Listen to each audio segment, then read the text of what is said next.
I came home early and found my fiancé in bed with someone. The shocking part? It was my own father. I walked in on the worst betrayal ever.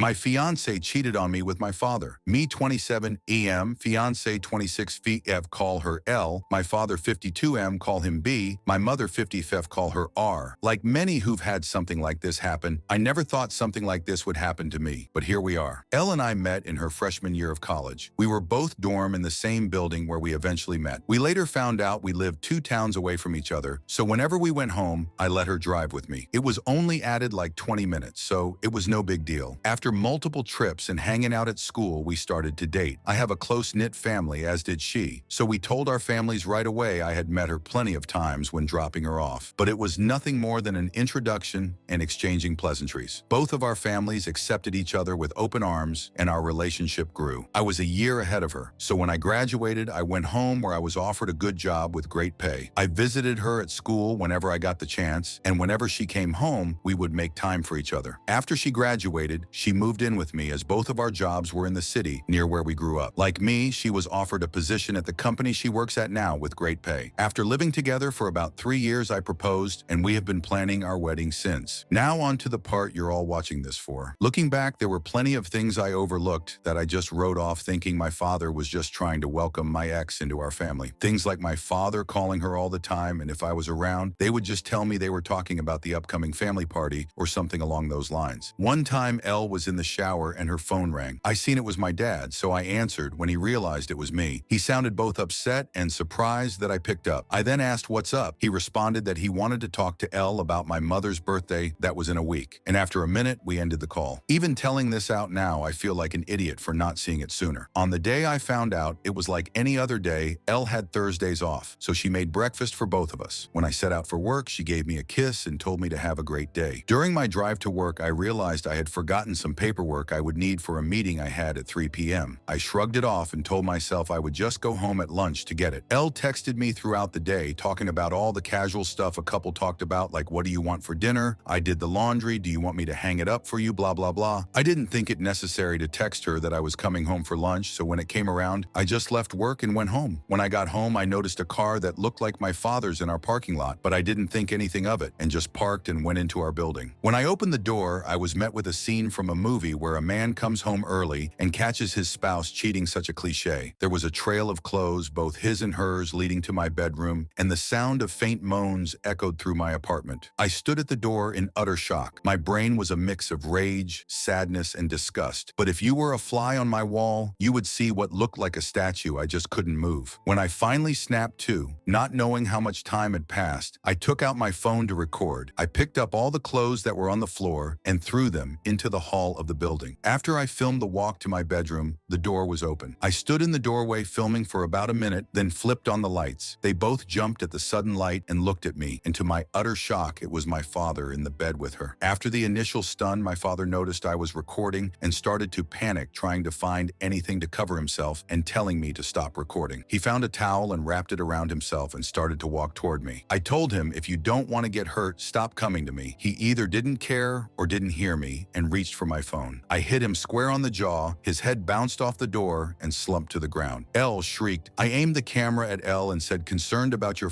buddy, but nothing to say to your fiancé. My father woke up after about a minute nap, and I told them I just needed to come pick something up for work, so I'm heading back now. If either of you pieces of sun, when I get back, I'll send this video to everyone you know. I ended the video looking at my dad, who was still coming, and said, you're to me. You're no longer my father, but you might want to go home and talk to mom because I'll be talking to her very soon. I sat in my car for a while until one of the bosses at work called to ask where I was. I told her I was on my way back right now. When I got to her office to hand her the paperwork, I must have looked awful because she started asking what was wrong with me. I told her it was nothing and I'd be okay. I could see her scanning me up and down, and she noticed some blood on my collar and stood up and rushed to me and said, you're bleeding. I looked down and said it was my father's. She looked confused. confused, so I pulled out my phone and showed her the video. She watched it in its entirety. She was introduced to Elle a few times, but never my father. She sat there silent for a moment until it finally clicked that my fiancé was cheating on me. But not only was she cheating, it was with my father. She asked if there was anything she could do, suggesting I take some time off. But I told her I can't go back there right now, that I just need a minute and I'd be fine for the meeting, and I have another shirt in my office. The meeting went over fine. I put on a smile for everyone like nothing had happened. My boss came up to me after the meeting and asked how I could do that, but I just said I didn't know and went to my office. I then came home and I was alone for the first time in a very long time. I told my mom everything and she left my dad.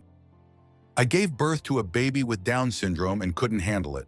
My family judges me for abandoning her, but am I really that terrible for knowing my own limits? I gave birth to my third child. It was fairly easy labor compared to my earlier 2 deliveries. I was beaming with happiness at this point, as it felt like God was finally allowing me to have a smooth labor experience. Upon initial observation, a neonatologist came up and said, "We noticed your baby has a flat facial feature, one single line across the palm, low-set ears, and it is very highly likely that the baby has Down syndrome." I broke down, and it felt like the world came crashing down, like I was hit by a ton of bricks. My literal worst fear finally came true. Truth be told, I was offered NIP at week 18. I remembered clearly asking the doctor whether I can abort the fetus if the test came out positive for DS, to which he said, "If it is positive, this will give parents time to prepare for such a baby, but abortion is not allowed." I'll let you know that in my country, abortion is only allowed up to 14 weeks unless the fetus is highly defective and is detrimental to mom's health as well. I didn't think much of it and opted out as it was an expensive test. I was not in a high-risk group as I'm fairly young, under 30, had no problems with my first 2 pregnancies, and since I will not be able to abort, what's the point of doing the test? Little did I know, this refusal to go ahead with the test will be the start of deep depression, because in hindsight, I would have been willing to find a doctor or heck, even go to another country to go through a legal abortion if the test came up positive. What happened following that dreadful day was brutal. What was supposed to be a memorable day turned out to be one of the most excruciatingly painful days for me. I still remember that first night after receiving the diagnosis. I wanted to run away and leave the baby in the hospital. My marriage to my now ex-husband was already rocky at the point of my 3rd pregnancy due to his financial decisions. The diagnosis did not help the situation. Call me in a hole, but I'm very well aware of my limitations in raising a special needs child, and I begged my then husband to allow me to put this baby for state adoption. My suggestion was met with harsh criticism by everyone closest to me. I felt trapped, as during the pregnancy, I was told that no abortion is allowed if the NIPT test was positive, and now that I have this unexpected birth diagnosis, I was not allowed to put the baby up for adoption and forced to care for the baby, although I know I will not be able to. I called up an adoption agency, and they are willing to take in the baby. However, when I suggested this, everyone stated that they are disgusted at my thought. It felt like I had no control over my life's choices. I fell into PPD and MDD, official diagnosis by a psychiatrist. I knew I needed help, but those closest to me were not able to provide emotional support, as they are more concerned about the baby, which is understandable. The last straw for me was their disrespect towards my request not to tell anyone about this diagnosis. My husband hit me with divorce after delivery, as he can't accept how I was behaving towards the baby. I was made to take the blame for the divorce. Nevertheless, I forced myself to still go for therapy sessions, alone. What I gained from those sessions were valuable. I am able to understand that what others may easily accept may be the same thing that I can never accept. Humans just naturally have different limitations. Having almost no solid emotional support and being blamed for my feelings during postpartum was also a huge part of the trauma, and hence why it is so difficult for me to function like a mother should for that particular baby. I decided to rent my own place and bring my 2 boys along. As my ex H is now unable to provide any financial support as he has amassed debts from his failed venture, I was determined to ensure my work will not be affected, as I have no one to depend on now other than myself. For now, all I can do is to be the best mother for my 2 elder children, as they are also affected by this unfortunate turn of events. One thing is certain, I don't have love for the baby till this very day, and I have no explanation for that, as this is how my body reacts to the situation. She has just existed for less than 2 years, and I've spent almost $15,000 for her medical bills alone. This does not include the cost for helpers, heart nannies, as she is in the hospital full-time. I had to stop financial assistance as I am no longer able to take on so many expenses, and I have made it clear that I don't have the resources, and now the same people people who wanted to keep the baby and rejected the idea of adoption are complaining about the cost required. It didn't help that she is still being held up at the hospital until this very day as she has a chronic condition. Fast forward to today, she requires lung support and has been hospitalized for a good 1.5 years. Multiple medical problems commonly associated with DS. If it was up to me, I would bring the child home and let nature run its course rather than giving all these unnecessary medical interventions for a sad quality of life. I never felt any bond with the baby. My body and soul repels the baby. I feel like the worst mother in the whole wide world for not being able to accept the diagnosis. I did force myself to visit the baby. After the last visit, I just accepted the fact that I cannot accept the baby, and I finally decided to let go of the idea. I am not here to seek validation, but I do need to know whether there have been any cases of mothers acting this way. Mothers are expected to be naturally loving towards her offspring, despite their conditions. I have not seen the baby for the past few months, and honestly, I don't feel anything. Just a random sense of guilt sometimes, but not enough to make me visit the baby again and overcome my trauma. I know I'm not a bad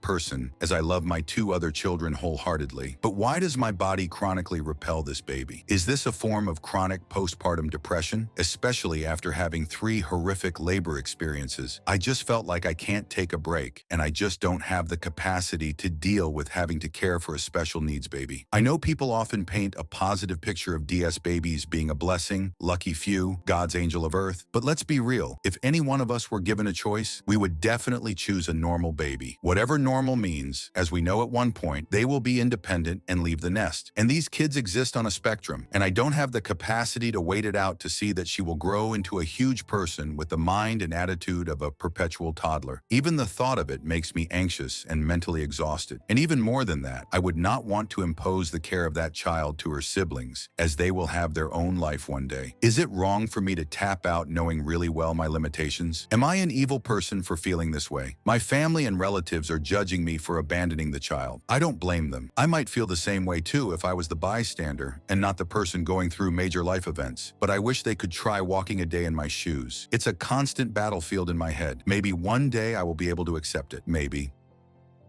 I grew up in a house of drugs and disturbing videos. Now my father wants to meet my son, and I don't know if I should let him back into our lives after years apart. I think my dad is a Okay, so I'm a 23-year-old male. I have 2 brothers who are older than me. We were all born via surrogacy with egg donors that we have no way of finding. I've tried doing those DNA things but had no luck, though that's not really relevant. My dad raised me and my brothers as naturists. We had a rule that clothing was not allowed in our house at all. The moment we would come in from school, we would be required to strip in the porch, before entering the main part of the house. It wasn't until I was about 13 to 14 years old that this started bothering me. I asked my dad if I could just stay in my pants around the house, and we ended up having a huge argument about it. But in the end, I gave up and just did as I was told. This rule still applies if I ever visit him, which is why I haven't gone to his house in almost 3 years. Around this time, we were taken out of public schooling and moved to homeschooling. My dad would leave DVDs all over the house and encouraged me and my brothers to watch them. I vividly remember being as young as 6 or 7 and watching a hardcore gay video where this man was caught shoplifting, and so the owner stripped him, tied him up, and started pouring hot candle wax on him. It terrified me as a boy. He would also have videos of him having with other adults burnt on DVDs, and those would just be out for us to watch also. My dad was also a heavy user. Any you can think of he would do. When I was about 11, I remember him doing acid with my brothers, who would have been 13 and 15 at the time. He wanted me to do it also, but I was too scared to try it. I still have never even drank alcohol, never mind any.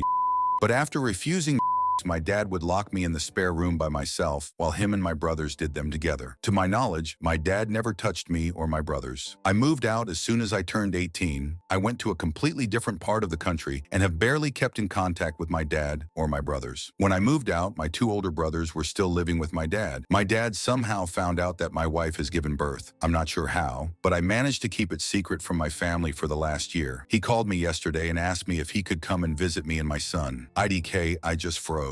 I told him that we were visiting my wife's parents, and so I would arrange a visit for him when we're back. But then I blocked him on everything. I don't want to see him. I don't know what to do.